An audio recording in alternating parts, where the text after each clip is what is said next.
रुपया इस समय पर ऑल टाइम लो है और 96 रुपए 50 पैसे के ऊपर इस समय पर $1 की कीमत है। और जिस रफ्तार से इस समय पर यह चल रहा है, लग रहा है कि अगले 5 से 10 दिन के अंदर अंदर ये सेंचुरी लगा देगा। तो डॉलर की सेंचुरी अगर लगती है देश के अंदर में, तो इसके क्या मायने समझे जाएं? क्योंकि एक जगह पर मैं देख रहा था, कुछ लोगों का ऐसा मानना है कि रुपए की किस्मत में अगर गिरना लिखा है तो वो गिरेगा और ये देश हित के अंदर में है। आप इसको देश हित में कितना मान रहे हैं? देखिए कितना कुछ तो होता है अगर आपका रुपया गिरता है, इन द सेंस कि आपके एक्सपोर्ट कॉम्पिटिटिव हो जाते हैं। हाँ, right, excuse me. But depend करता है कि हमारे देश के पास हम किन आइटम्स को एक्सपोर्ट को पुश कर रहे हैं, हाँ, ताकि हम उनको उन मार्केट्स में अच्छे से पुश कर सके। तो एक्सपोर्ट्स हमारे कॉम्पिटिटिव हो जाते हैं, वो एक थोड़ा सा हित बनता है। बट अदरवाइज इस समय जो आप कहें संकट है, ये जो माहौल है, ये तो आने वाले महीनों तो चलेगा ही। अगर आज को कल को हो जाए कि कोई जादू की छड़ी चल गई है, वॉर रुक गई और सब शांति में अमन चैन में आ गया, तब भी कम से कम अगले 3 से 6 महीने लगेंगे थिंग्स को वापस नॉर्मल आने में। अभी तो ऑयल एंड गैस का पूरा शॉक पहुंचा ही नहीं है।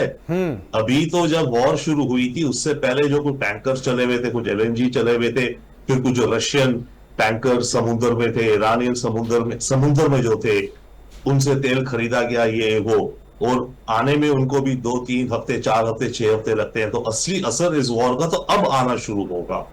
ओके, और ये जो अगर हम रिटेल में देखें आना शुरू होगा, तो क्रूड ऑयल एंड गैस तो हमारे जिंदगी में हर तरफ है। आपके जूते चप्पल के सोल्स, आपके अम्ब्रेला, आपके छाते, ये सब पेट्रोकेमिकल से है। प्लास्टिक से, आपकी प्लास्टिक की बाल्टी है, हमारे सेलफोन है, लैपटॉप है, इनके केसिंग है, कार है, पेंट है, गाड़ियों के पेंट होते हैं, घरों के जो पेंट होते हैं, सब में पेट्रोकेमिकल्स। तो इन सब की इनपुट कॉस्ट तो बढ़ेगी ही बढ़ेगी।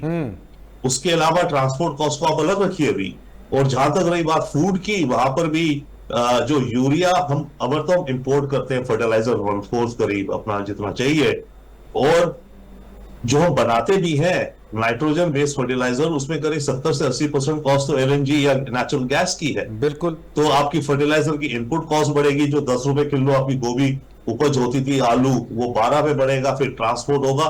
तो ये इन्फ्लेशन तो अक्रॉस द बोर्ड जाएगी। अब जहां तक बात रही कि ये फॉरेन ट्रैवल कम करा जाए, यस, कुछ लोग कम करेंगे, बट ये these are habits and culture. ये ऐसे स्विच ऑन ऑफ नहीं हो सकती कि पानी का टैप आपने ऑन किया बंद कर दिया, या बिजली का स्विच ऑन किया ऑफ कर दिया।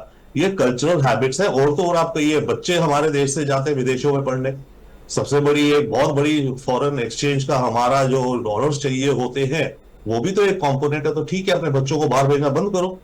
बिल्कुल। तो इस तरह की चीजें ये 100% नहीं एप्लीकेबल हो सकती। अब क्यों नहीं भेजेगा वो?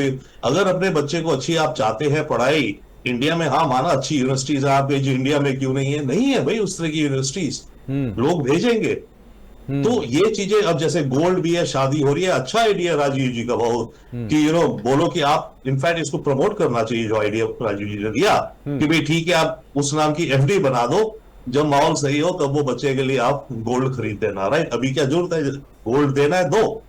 But at the same time ये तो आप जो कल्चरल बातें कर रहे हैं, बहुत लोग हैं जो गोल्ड को एज ए इन्वेस्टमेंट देख रहे हैं।